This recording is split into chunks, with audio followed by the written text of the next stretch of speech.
Hello again. This is a continuation video of the Porsche Cayman S. This is a 987 model air filter. So I did the video, the long one, on replacing the stock paper Porsche element with a factory dealership Porsche element again. This time AFE. AFE's got a couple of different technologies. I'm personally a fan of using cotton gauze reusable filters. Yeah, but I had a bit of an issue with another brand. I'll just leave it at that. So we're going to give this one a shot. I'm already liking it a lot. The fact that it's got the webbing completely covering the entire filter body. This is the what's the terminology they use? Pro 5R. I don't want to lie to you. Let me make sure I read the box. Yeah, Pro 5R. This is the oiled one. So, yeah, looks like it's going to be solid construction. This is what I'm really happy about. This opening is shaped like the factory filter. So, these are the tools I'm going to be using. This should be hopefully a shortcut since I've done it before. A couple of trim pry tools, Phillips screwdrivers, and then a T30. And then just a ratchet for that. See how it goes? Yeah, originally I wanted to put in, like I said, a cotton gauze filter. Yeah, I'd be doing you a disservice if I didn't tell you that I ordered another brand and I just had a terrible experience putting it in. I don't think I'm going to make a video about that. To me, that's just, bad press for said company. But what I will tell you is, let's see if this is better. AFE. Advanced Flow Engineering. This filter is more expensive, but I am hoping that it's, well, just from touching it out of the box, it feels like it's going to be better as far as getting it onto the flange. That was the issue I had. Yeah, if anybody really wants some info, you guys can send me an email and I'll tell you the dirty details.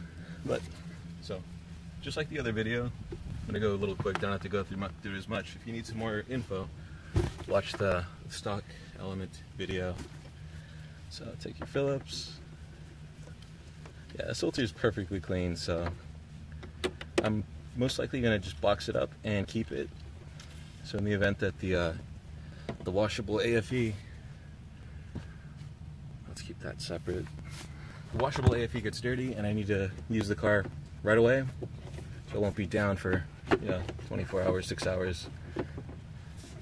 So this is a little bit of finesse it takes to get this filter out.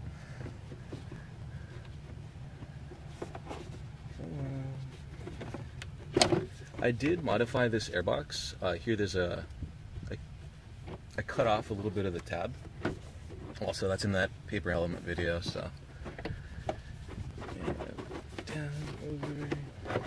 and again, I'm being careful because I definitely want this filter in good condition. But there you have it. Out it is. Take that screw off, pop these tabs out.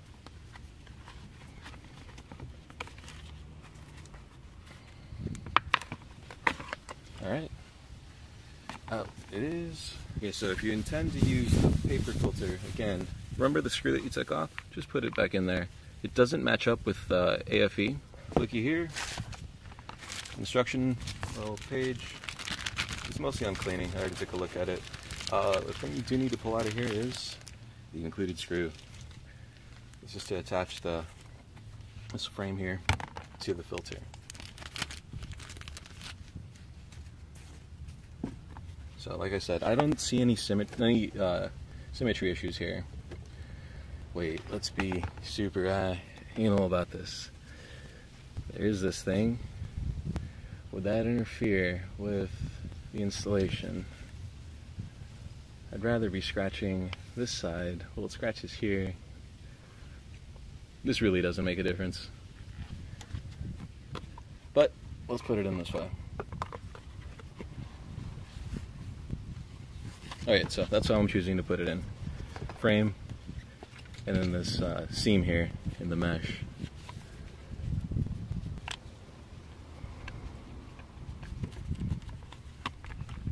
Below.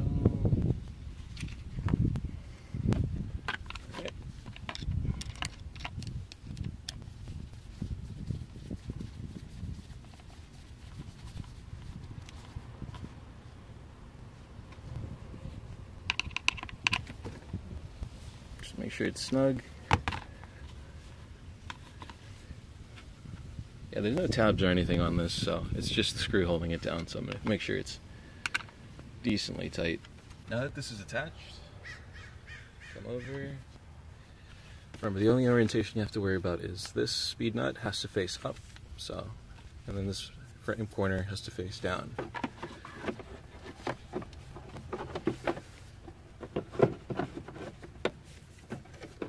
It's the same thing, you can pull up on the airbox. What I really like is the fact that it's got that nice metal mesh, so.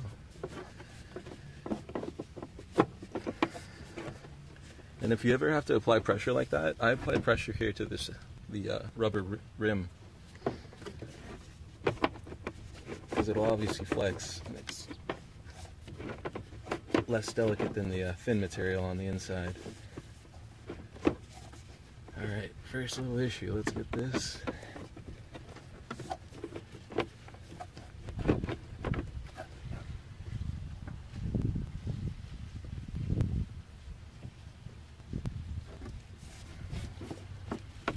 Oh, I see what it is. Done. Yeah, all it was exactly what I was saying about the rubber. Just, I saw that it was hung up on the lip. It just had like a minor interference. Just pushed it over. Okay, so you need to get it onto the flange. It'd be so easy that I feel like would be doing a disservice if I didn't show you exactly what was going on. So you have that flange there, the rubber. And yeah, you just line it up. Look at that, one-handed. So that's it. The only thing you have to make sure is pull down on the. Here, set this back down. Make sure you pull up here, down at the bottom, to make sure the flange is fully seated onto into the filter's flange. That's it. This should line up if you did it correctly. And then simply take the little Phillips that you had out, Phillips screw,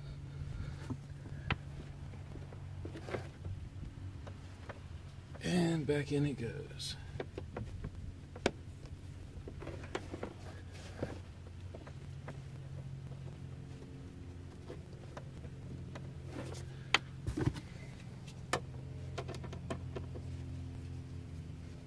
Do this, try to pull it off.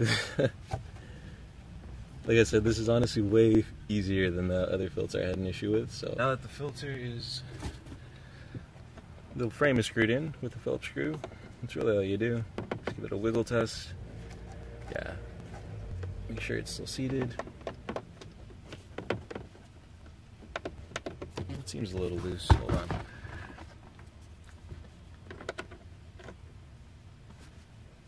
Yeah, the thing, well, at least on my car, the plastic is threaded, so strange as that sounds, if you don't have pressure applied to the plastic while you're putting the speed nut on, you have a little play between them.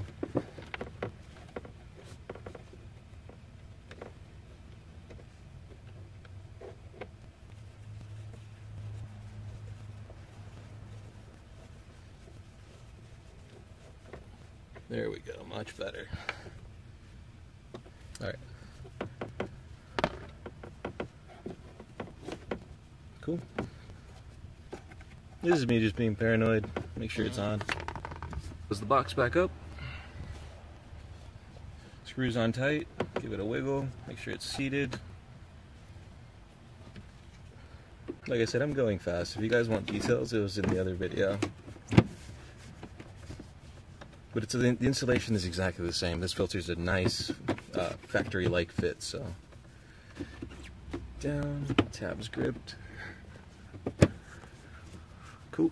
And just replace your 2 Phillips screws and you're done. Ta-da! Forgetting, I'm not installing it, the do not discard sticker. Yeah, I'm omitting this step. AFE filter is installed, first startup.